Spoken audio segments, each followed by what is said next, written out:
Welcome to Below the Line, where we talk about working on film and television from the crew perspective. My name is Skid. I was an assistant director in Hollywood for the better part of 8 years, and now I'm not. Today, we're talking about 2019's Ford v. Ferrari, directed by James Mangold and starring Matt Damon and Christian Bale. High-level plot summary, it's the 1960s and, just like the title explains, Ford wants to defeat Ferrari at Le Mans. Hijinks ensue. This movie is still in theaters, and I strongly recommend you see it on the big screen. At Rotten Tomatoes, the tomato meter comes in at 92%, and the critics' consensus reads, Ford v. Ferrari delivers all the polished auto action audiences will expect and balances it with enough gripping human drama to satisfy non-racing enthusiasts. My guests today are crew from the film. First, returning to the show is Steve Morrow, sound mixer. Steve, welcome back. Yeah, thank you for having me. Hey, Steve, I looked over IMDb before we hopped on, and it appears that 2020 is going to be another banner year for you. I think you have like 4 films with projected release dates. That's right. Yep, we have Ghostbusters coming out, and which is a part 3 from the original 2, and then Harley Quinn movie and Ben Affleck basketball movie and another musical coming up. Oh, it should be a good year. We'll watch for your stuff. Thanks, Steve. Yeah, thank you. And another returning guest, Robert Folks, location manager. Rofo, nice to see you again. Great to be here again. So, Rofo, tell me, what have you been working on? Another few LA projects again. Did a first couple episodes of a Ryan Murphy show, Ratched, that's coming out based on One Flew Over the Cuckoo's Nest. Did a movie called Covers with Dakota Johnson and Tracy Ellis Ross for Universal working title. And about to start on a crazy 6-part biopic about Angeline. If you don't know who she is, look her up, and your eyes will go wide open. Well, that should be fun. You are doing quite a lot of LA work these days. Any chance of getting out of town again, Rofo? It's you're becoming an LA specialist. Yeah, maybe I like that. I like to be able to work in town, and there's always fun locations to uncover, and doing period things is always fun too. A challenge, but yeah, I'd like to go out of town on the next one if possible. We'll see how that works out. Well, good luck. Ford v. Ferrari, let's turn our attention to that. First, give me a sense of what the project was like coming together. When did each of you get involved? I got involved pretty much right at the beginning of production. I was just coming off of The Mule with Clint Eastwood, and my wife and I packed up a truck full of equipment and drove it from New Mexico to Willow Springs the Saturday before we started shooting on the Monday, and dropped off the gear and showed up kind of on day one and started from that point forward. So that's I mean, we were hired, well in advance, but it was definitely, we just kind of rolled off of one show onto another. What about you, Rofo? Wow, the opposite experience in terms of when you start for a location manager. Actually, this one was interesting because it was going to be a Georgia, pretty much not an all Georgia production, but a lot of it had started to be scouted there. But then the California tax incentives kicked in, and it kind of reversed. It became almost all based out of Los Angeles and surrounding area locations. Ultimately, Georgia was still part of the production for a couple weeks, for mainly the Le Mans roads and some of the track. And then there was one day in France, which I wasn't a part of. Yeah, so I actually came in I was asked to find 5 or 6 of the LA area locations that they knew they wanted to do, because a lot of it took place in LA and surrounding areas with Carroll Shelby and all that. But then suddenly it was, don't just find those 5 or 6 locations and lock them in, get all, 25. Wow, and so you had done scouting in Georgia, and they used some of it, as you said, for the roads and such.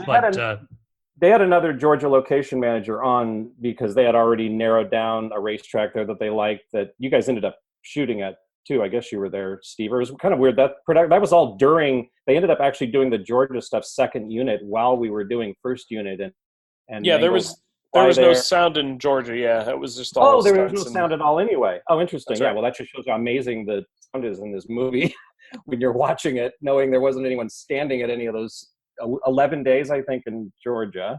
But yeah, so that manager stayed on and handled that they were already looking for there. I did attempt to find roads in California to take advantage of the incentive to do the Le Mans roads, but nothing beat the green Georgia. It just felt they just went back to those. So they still did that. Yeah. And so they did second unit in Georgia, but then so I saw that there were 67 filming days, but you say most of that was then in California. Am I understanding that correctly? Yeah, I guess that's interesting. I didn't think about that. But yeah, with 67 days, we were still shooting first unit while second unit was in Georgia. And going back and looking at the schedule again, but yeah, so I guess it was a full 67 here and then simultaneously 11 or 12 there or something like that. Tell me more about shooting on racetracks. Yeah, I mean the Le Mans portion of the race took place in Georgia as second unit, other than pit row. Pit row was here in Agua Dulce Airport. They built this incredible set that's 3 stories tall and 500 feet long, and so that was the portion that we did all the dialogue in the pits. But basically, just the Le Mans race was shot second unit. You know, the countryside road and the tight turns around the hay bales and things like that. The rest of it we shot first unit around Los Angeles. So some of it's on the Porsche test track. Some of it was Auto Club Speedway was Daytona. In terms of the racing scenes, and obviously there's a lot of cars racing in quotes out at LAX airport, which was the location, but we shot it in Ontario. So there's lots of driving things that took place in LA besides the Le Mans track once you left the pits, like Steve was saying. So you built a set for the pits and then unbelievable set. Tell me more about that. I during halfway through the building of it, I was like, is anyone setting up a camera showing the fast motion, that great stuff where you see something being built? And I was like, I don't know if anyone did that, but I feel like our production designer deserves a nomination if somebody watched that video, if they made it. It was incredible sight to see this, not vacant, it's an active field, but just a big blank dirt next to a track suddenly becoming, like Steve said, like a 500-foot set. Amazing. And they also had to make it, very much like a pit, at a racetrack. They had to put in pylons 6 feet deep, to make sure that if somebody did crash, off of the racetrack, because they would be flying by pit row at 100 and 120 miles an hour in these cars. And so if somebody did lose control, they wouldn't wipe out the entire crew. So they had, safety barriers drilled into the ground 6 feet deep all the way down the pit row. So when you see the concrete blocks that they're leaning on and things like that, those are actual pieces of safety for everybody. So that was, it's just an impressive feat to build that for the film. And where was this? Where was this set built? It's Agua Dulce Air Park, and just the deciding on where to build this was interesting. I mean, it really kind of dragged on and bopped around between a few different ideas.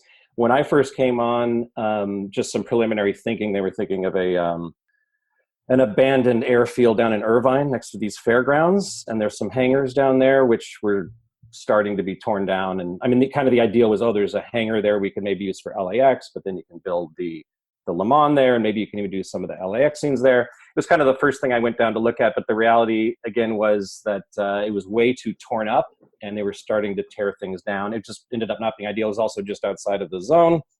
But then we started to think of Pomona Fairgrounds. We needed actually looking back on it, I said, well, how you need to gain speed to go flying past the pits, like Steve was saying, then you got to slow down and then turn around and come back again. I said, well, how long does this need to be? And at one point they'd said, they even did like mathematically how fast a car goes, and it needed to be 3,500 feet long of just clear for the car to gain speed, drive past the set, and then slow down and turn and come back. So that limited a lot of choices on where you could actually do that, and you had to own it for at least 3 months, because you figure, and in reality, we were at Agua Dulce for 4. But at least the prep shoot strike of it all, and should it be on an actual highway that we closed down somewhere out in Agua Dulce or Lancaster, get a stretch of road. It wasn't wide enough. It needed to be 50 feet wide. What are you going to tear up all the curbs along the side if it had a curb? It's also dirt, and so many different factors made us narrow down certain things, and it really had to be Agua Dulce. It was just too perfect. But then trying to convince them to let us own their airport that does have, private flyers have hangars there, and they want to land and take off. But ultimately, through a series of meetings, Agua Dulce came through, and that's where we were. So you're building it. with actual safety in mind. So it's much more permanent than just a facade that we often set up for film. Does that mean it's still there, or did it come down when you guys were done just as quickly as it went up? No, it had to come down, and it takes a while to even tear it down. So we're still there for a while. Yeah, and there had to be some repaving and repainting of the runway, just like we had to do in the beginning of it. We had to then put it back and just clean everything up. That's a long chunk of time to be in one piece of property, so it's a big cleanup. And about how many days then of filming was on this set? I believe it was 11 or 12. I think it was more, yeah. Like Well, three or four, definitely three or with four second weeks. unit. Second unit did a lot still, but maybe it was more up to two. Up to two. We also were able to. What's nice about Agua Dulce, ultimately we were able to rent out at additional costs, which kept adding up. Additional cost, use their hangars there because there was also a restriction which bummed everybody out, but it still became the best place to do this. Was we couldn't shoot all night long, and there were the night rain sequence. You needed to do some night stuff. The surrounding residents were worried about noise and lights, and they were already kind of bummed out about how much filming takes place out there just for normal scenes and normal movies and TV shows. So, but what was nice, we were able to still be on property and do some things in the hangars there and set up some stuff in there so we could still be on property, taking advantage of making the day. But we had to be out of there at midnight every night. It was tough. Normally you'd want to just shoot some all-nighters and get out of there and do all the night stuff and be done with it, but it had to be spread out over, I don't remember how many days, but you had to kind of spread it out. So on the hangars, you built other sets, interiors, or just some of the other filming that had to be done, or was it specific? Yes. Steve, do you remember what we finally I think we ended up putting that engine in there and then also some close-ups on Christian Bale. I think some things came up where we ended up being happy that they were there for different things, I remember. We were at Christian's house, actually on location, and there was a few shots I wanted to add later on that we didn't have time to get while we were on that location. So they built, partial wall sets and things like that. Also things to do inserts with. So that was the stuff we did in the hangar. I'm trying to think what else we did in there. Were there close-ups of him driving, just a few things of him driving, or did they try to get all those shots of him outside? We did all the driving stuff on, if it was at Aqua Dulce, it would be on the road at speed. Okay. Or I guess on the runway at speed, right? So that we did that there. We also did the inside of the airplane that Matt Damon flies into the Mustang reveal. Oh yeah, right. Not necessarily inside the hangar, but right outside the hangar. We did that there. So all the interiors of the guys holding on for dear life. Yeah, just to have the room to do that out there ended up being kind of icing on the cake for things that came up as we went along. Well, talk to me more about filming those pit scenes. Steve, I imagine there's specific audio challenge on this because you are literally driving cars by for quite a bit of it and they're making quite a bit of noise. Or are you guys cheating that somehow? Tell me more about it. We would cheat it when we could, but honestly, we would a lot of the time you would want the cars driving by at 100 miles an hour so that you could have the eye lines watching, everybody in the same speed watching, the cars driving by.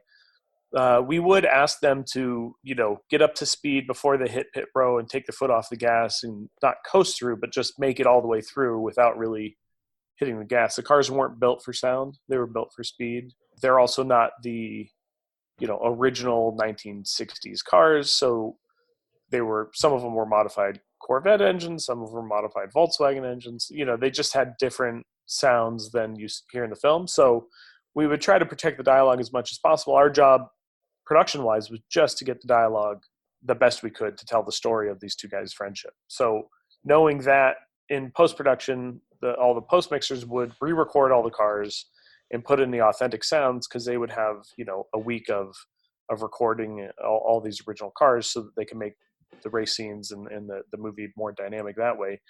Our goal was just to get the dialogue as clean as we could. And anything that really overlaps a modern engine dialogue-wise, they had to re-record the whole thing, or at least just add the engine, the authentic engine over top of it. So the challenges were big in that sense. And also the schedule was tight for that kind of a movie. So there wasn't waiting.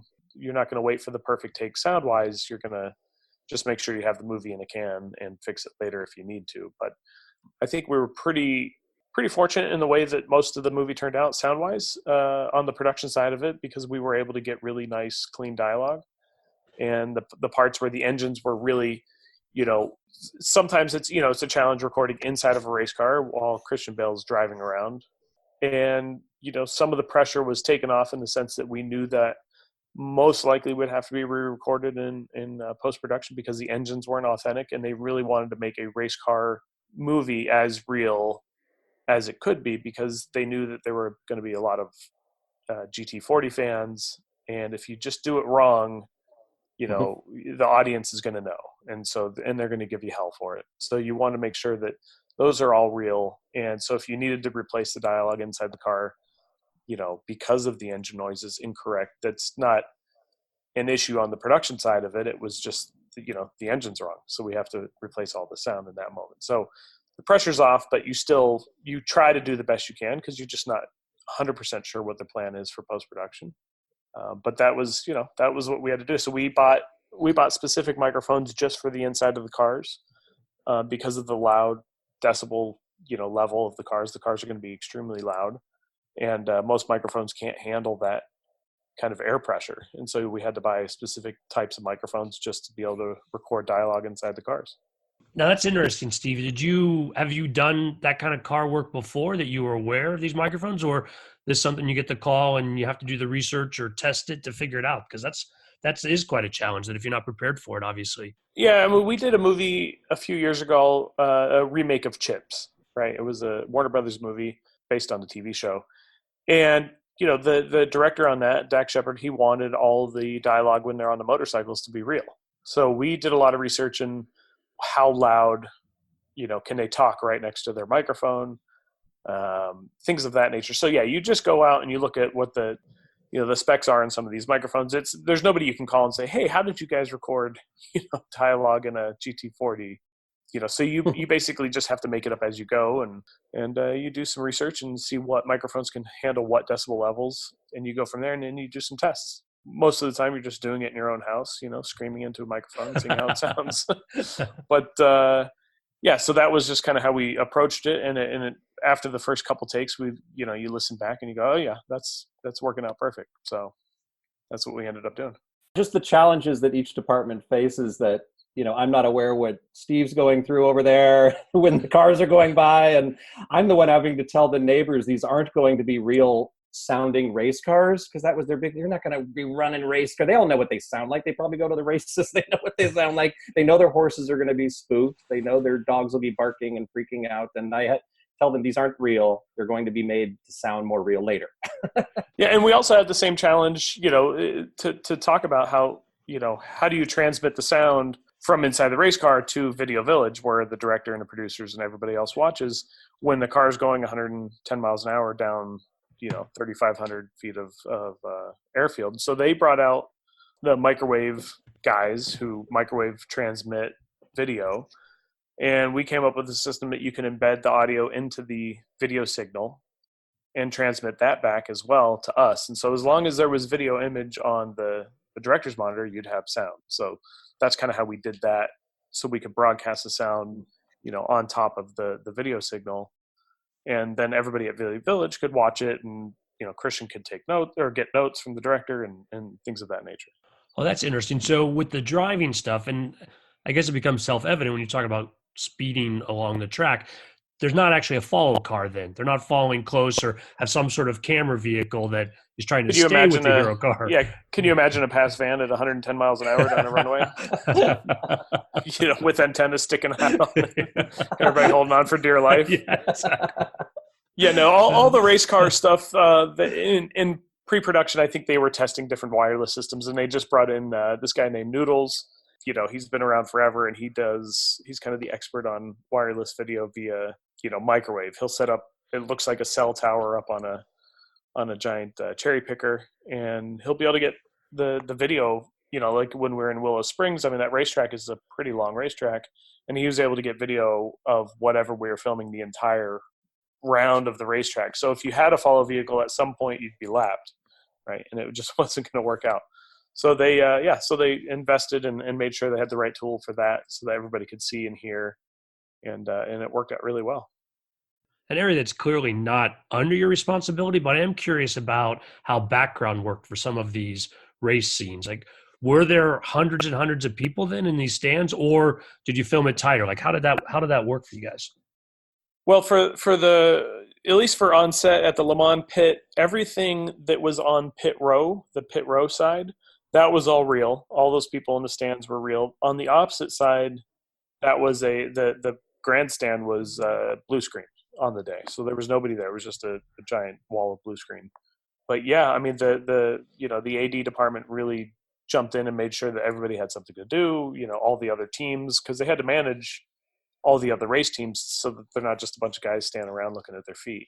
And they, we let the crowds clap and cheer, and we let them do their thing. When it was disruptive to specific dialogue, we made sure that they were quiet. But for the most part, if there was something exciting happening, we wanted them to participate. Yeah, I would think with the pit crews then also, because they're specialized, they're not just standing around. I mean, there's some actions that they're carrying out, or do you know if these folks actually knew the business, or they're just well acting? I think for the most part they're well acting. I mean, some of the guys in the Ford pit team were stunt drivers and stunt guys, because they would have to be around cars flying in, and they just had to be well aware of their surroundings. So I think that was probably the majority. Like, probably the Ferrari pit team was similar, and then the rest of the teams down the row, who you don't really see that much, were probably just specialized background. But yeah, I'm sure that they were given some amount of, from the AD team, here's what you do when a car comes in, move the gas line over. You give them the basics of how to look authentic, and then you adjust every take and make sure that they do something different or better, or, your standard AD direct in the background. Well, I want to talk about one of the other challenges of the film, and that to me would be recreating the 1960s. Rofo, for you on the locations, are you finding places where we can come in and build these older looking sets, or are you trying to find things that still have sort of a 1960s flavor? Well, one of the biggest challenges, just in terms of trying to fulfill the way James Mangold wanted the layout of Ken Miles' house and his garage.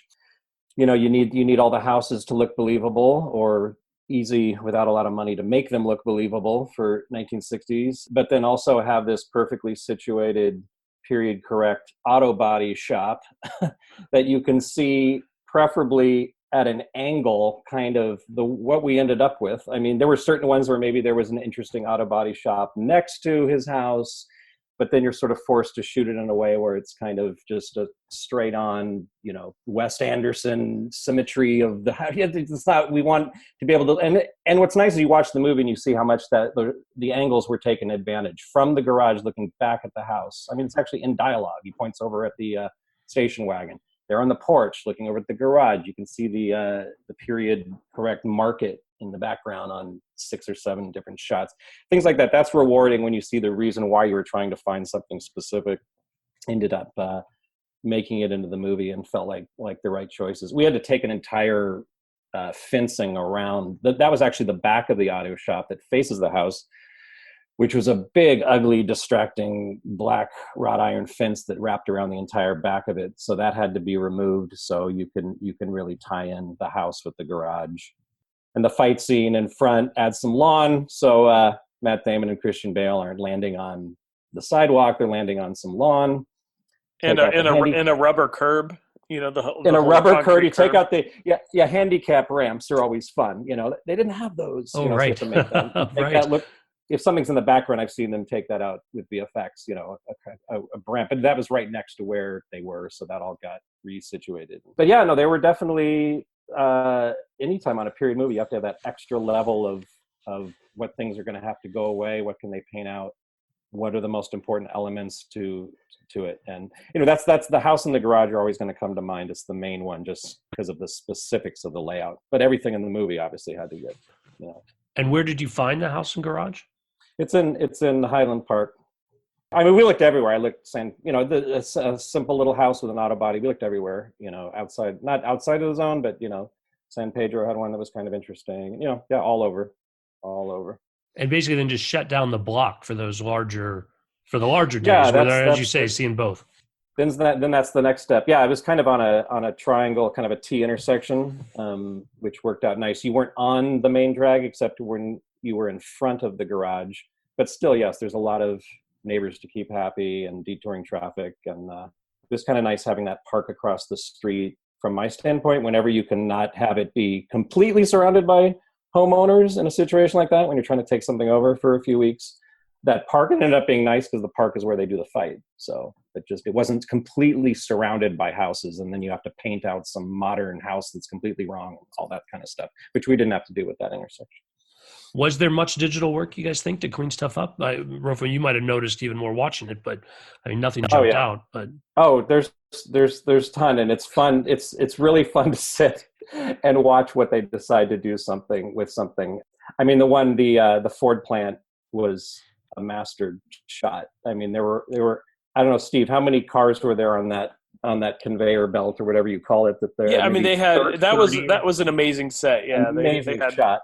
Like 5 lines of cars that were in various production stages at the Ford factory, but they went back like maybe 20 cars in each line, and then they digitize it further. I had seen what they were going to do, and there it was. It was great to see the planning of that and the execution of that. So tell me more about the Ford plant. Then you went somewhere where they were making cars, but they just put in some 1960s cars. Tell me, or is it from scratch? Tell me that one.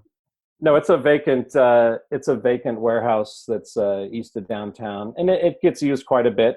Never to this effect, I think. I don't know, but again, there were so many prep and strike days involved in so many of these sets that were needed that they kind of had to be places that you could own. And just right off the bat, you got to go find a warehouse that can look believable, but I need to go in and tell them I need to book this for a month, and they're not going to laugh or say there's too much else going on or whatever it is. That place worked out great because it also had this great mezzanine, which was really taken advantage of well too. Even just little things that you end up working with that are there. I love that the shot of Ford kind of ducking as he gives his big speech, he kind of ducks under this crane, which just happened to be there. And it's just funny to see how that got used for a little moment. Things like that are great. Well, that's fascinating, Rofo. And I want to talk more about those locations, but look who just joined us. Special guest today, Adam Somner, who was the first AD. Hey, Adam, thanks for joining us today. How are you doing? A pleasure. Thank you. I'm good, Skid. Thank you, man. Cheers. Yeah, sorry, I'm a bit late. Adam, no worries. You and I first met back when I was one of your second ADs on Seabiscuit back in 2003. You've been working nonstop as a first AD since then, and really glad you could join us here today to talk about Ford v Ferrari. So, it's a pleasure, Skid. Nice to see you again.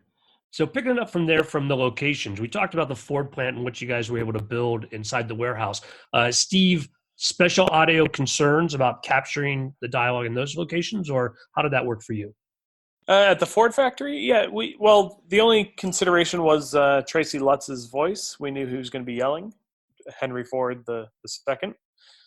So we used the same microphones we used in the cars to record Christian talking above the engines, which worked out really well because he has a great booming voice.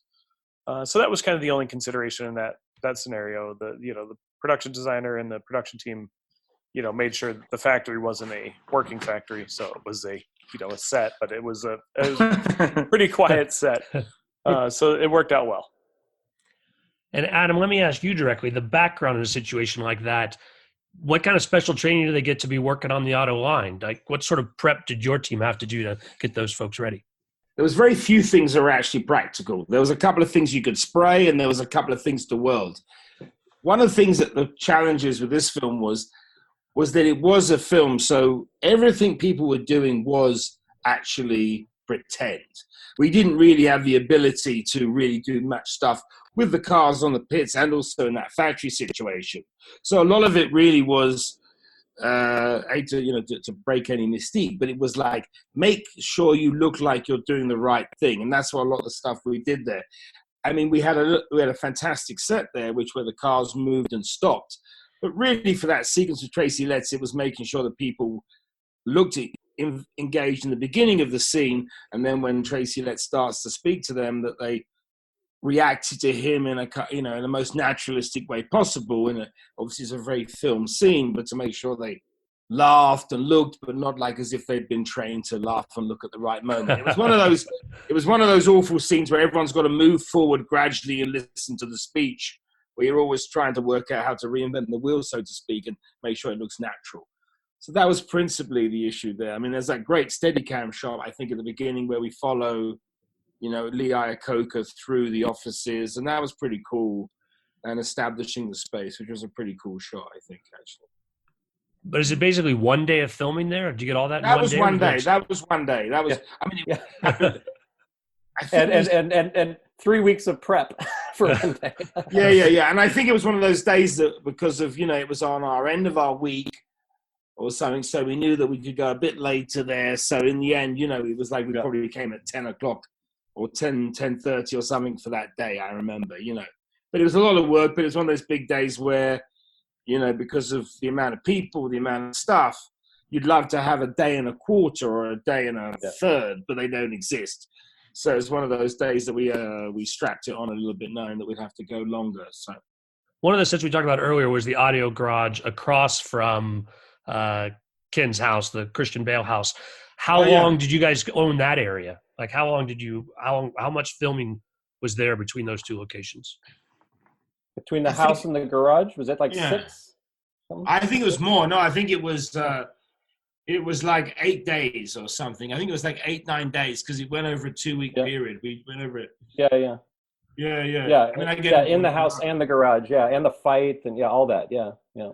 And breaking that down, did you guys do the wide stuff, the stuff where we do see both and those scenes all together, or did you shoot it by script and occasionally need the large wide and both, and then occasionally just in tighter? How do you break that down?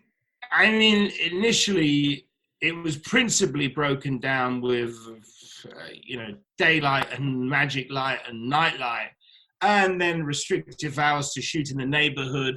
And then actually one of the main factors in all the work, which is, you would know, is the kids' hours and what hours Noah could work.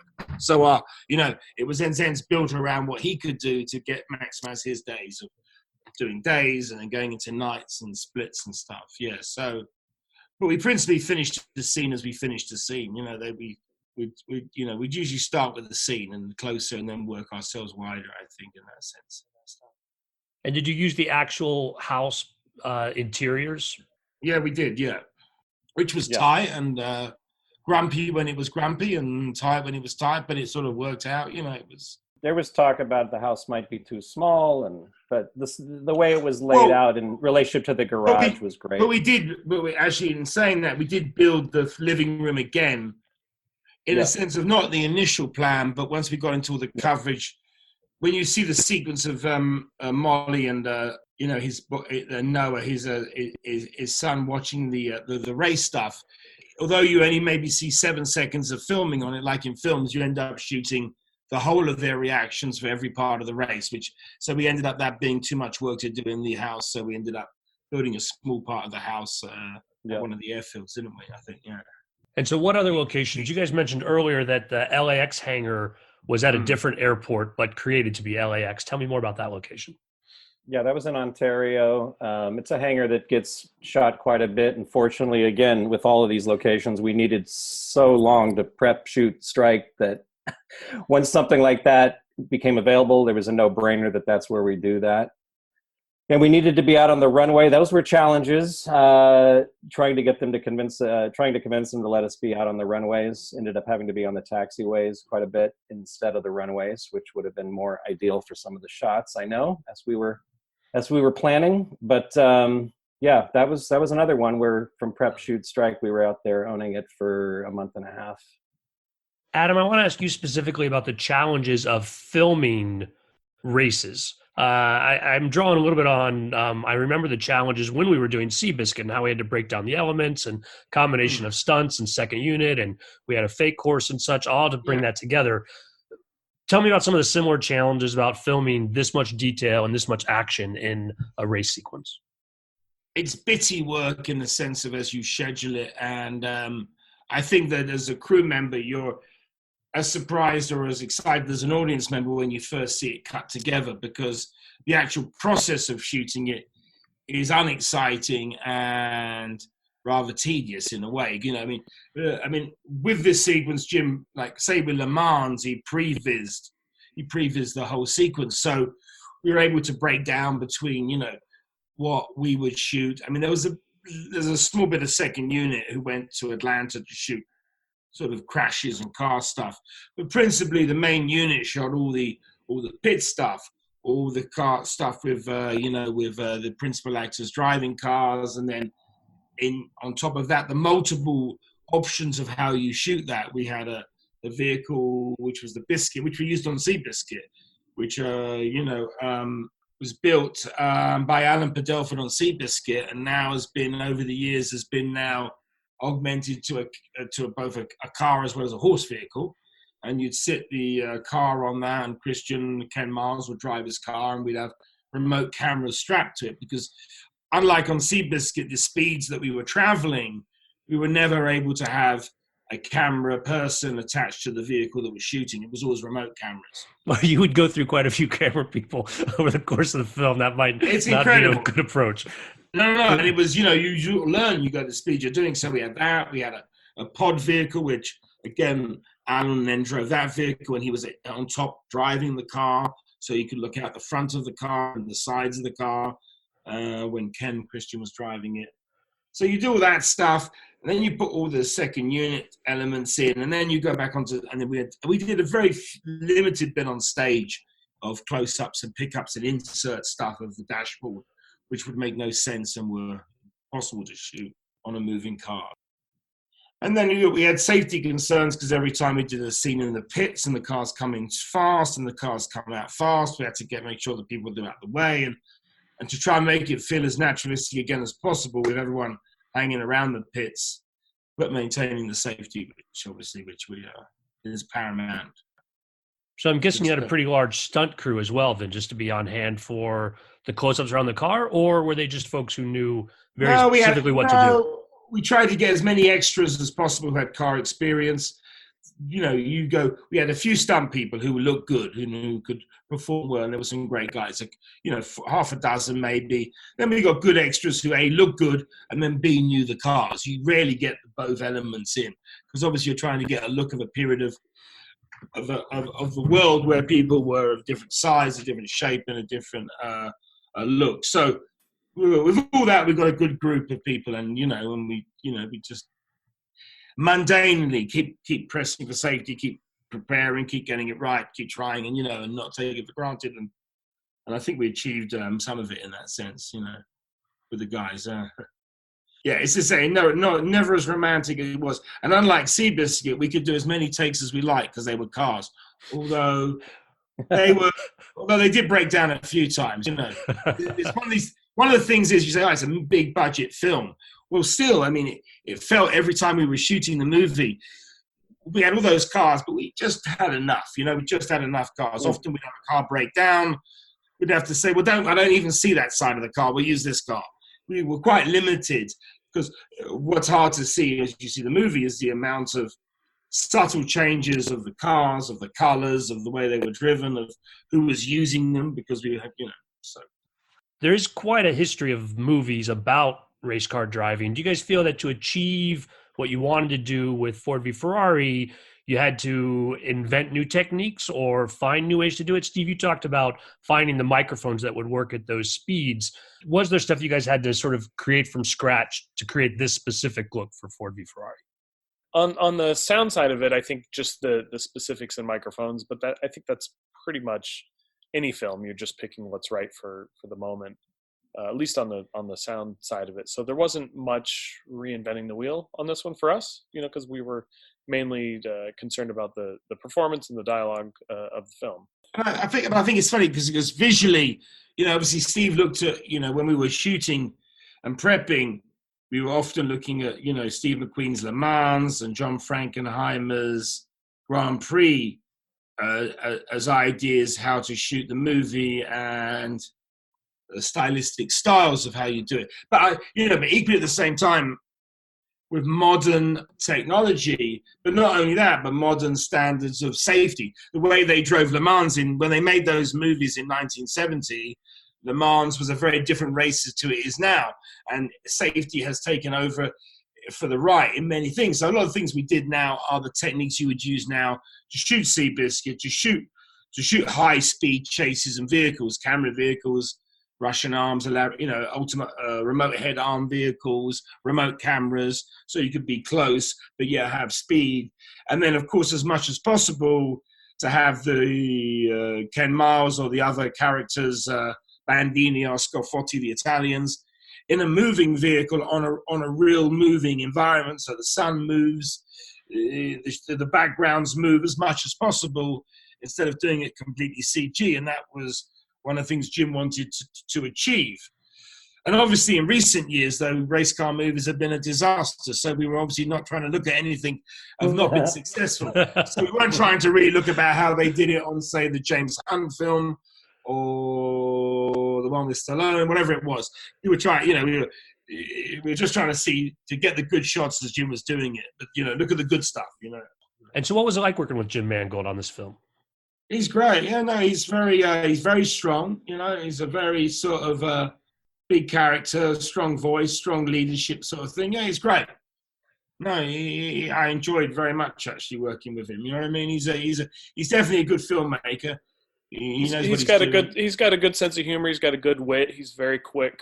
Yeah, he's definitely one of those guys that you look at and anything that he changes. Some directors change things in a scene, and it seems like sometimes they're just changing it to change it because they think maybe they have to. And I think Jim changes it, and it becomes better, and it's incremental changes. And so I think that's kind of inspiring to watch. You watch it, and you're like, yep. Every time he gives a note, it makes the scene better. Whereas some directors give a note, and you go, that wasn't right, But that's just not the case with Jim.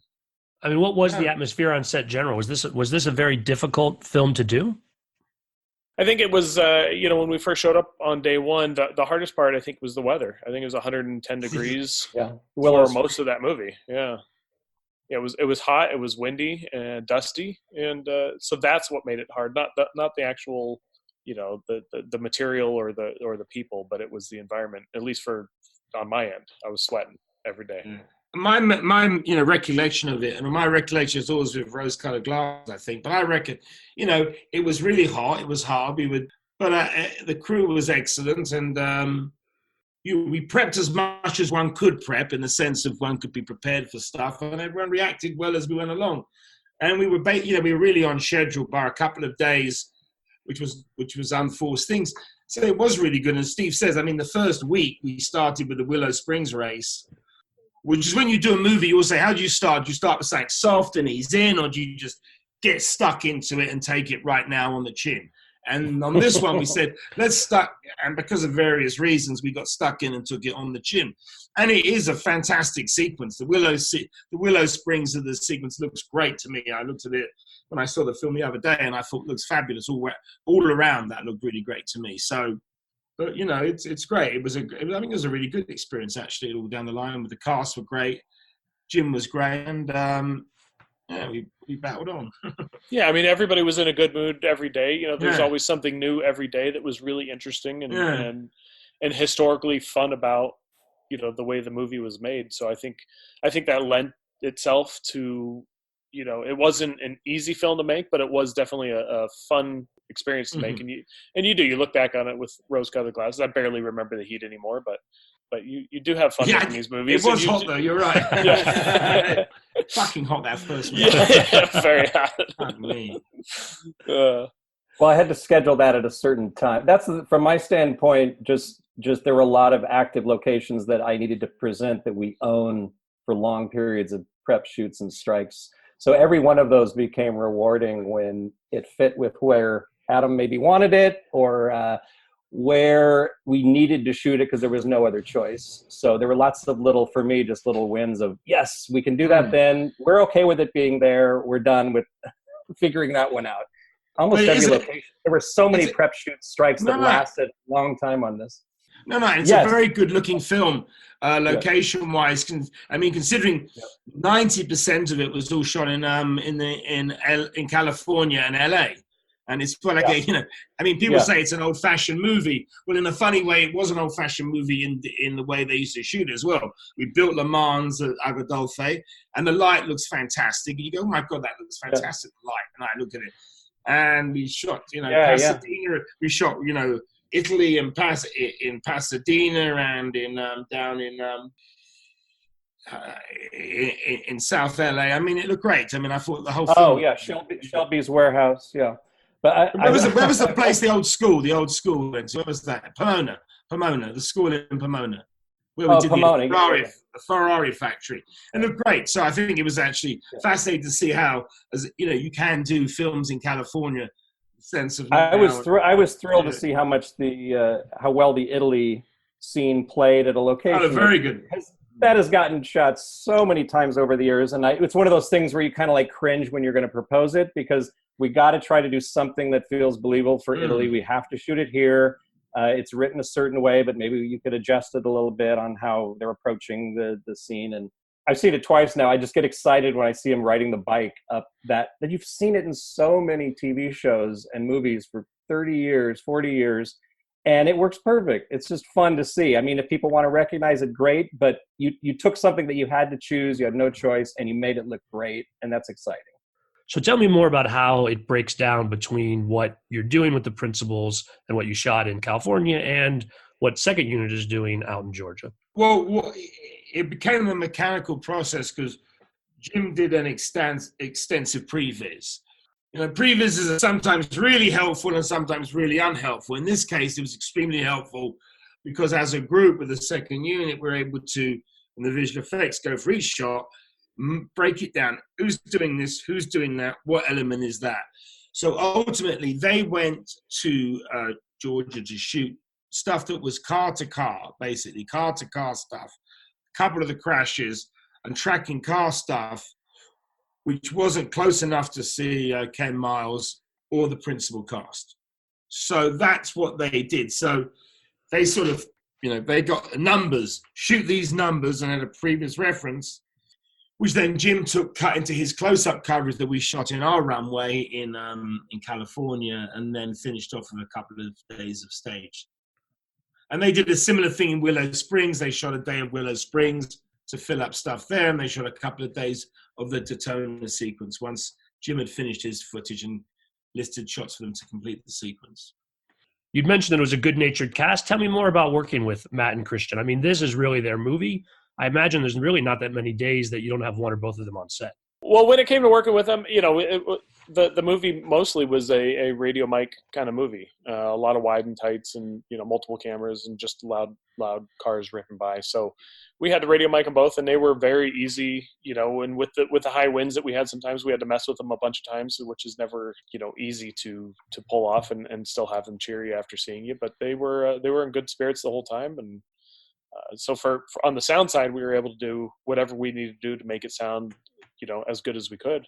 So that was nice, because you always worry when you're working with new cast you haven't worked with before, how they'll take your intrusion into their private space. But they were great every day.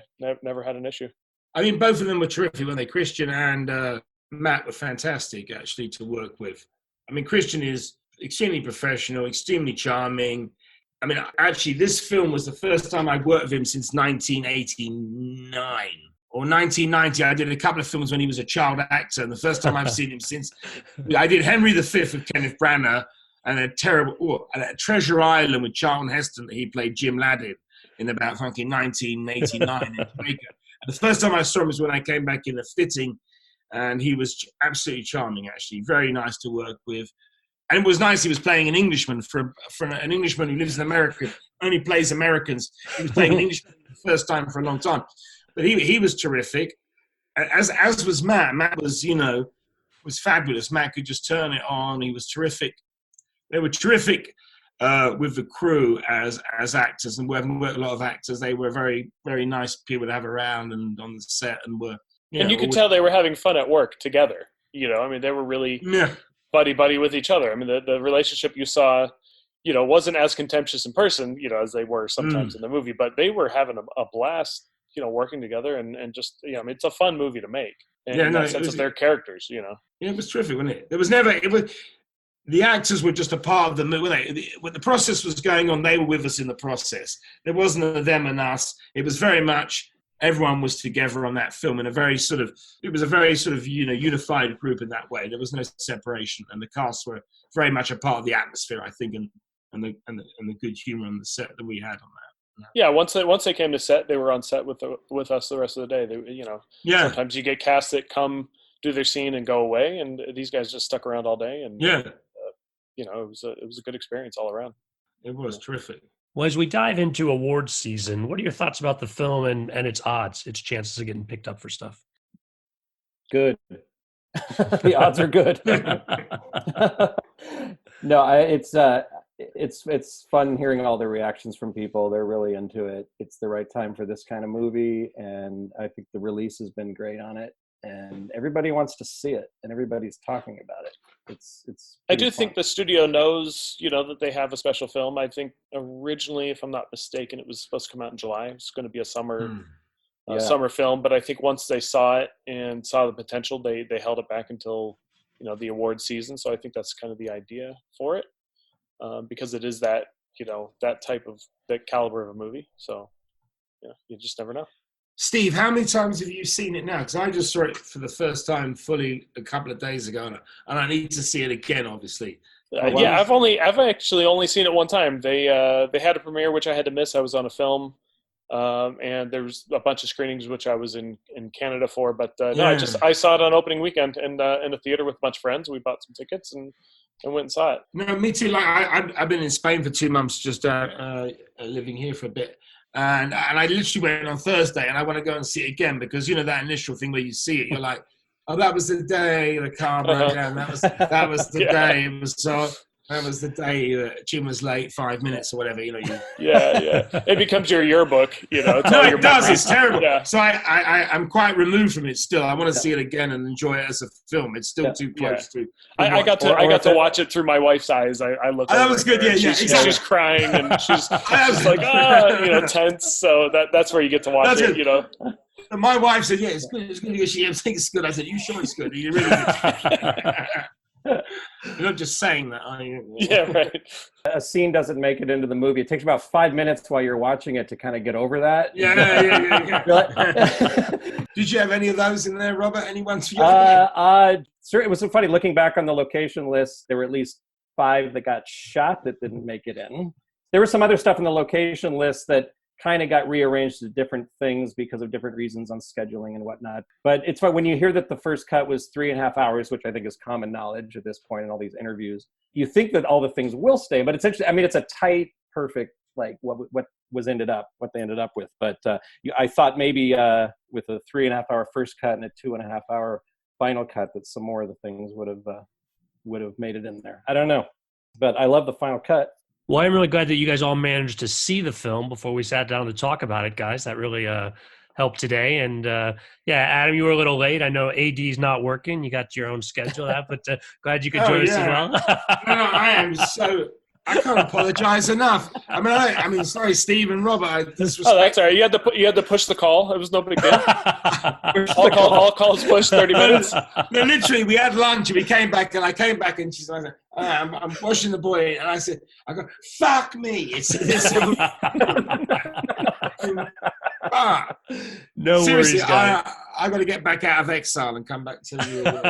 Well, we'll see you again back on this side of the pond, Adam. Yeah, all guys, right, thanks all you guys for hopping on today. It's been a lot of fun. Thanks for having us. Thanks, kid. Listeners, I'd love to hear what you thought of the episode. You can send an email to skid, S-K-I-D, at belowtheline.biz. That's B-I-Z. I also appreciate your feedback via iTunes, where I review your ratings and comments, and Facebook, where I post photos and other behind-the-scenes materials, and podcast Below the Line. Please do rate us and tell your friends. And if you're not already, follow us on Twitter and Instagram. On both platforms, search for Pod Below the Line. Thanks to Curtis Five for our music and John Wan for our logo. The logo is available on t-shirts, mugs, and stickers at redbubble.com. And finally, thank you, listeners, for listening. Next week, we're going to drop a special episode. It's a follow-up discussion about Ford v Ferrari, and we're going to focus specifically on the driving stunts. Hope you enjoy.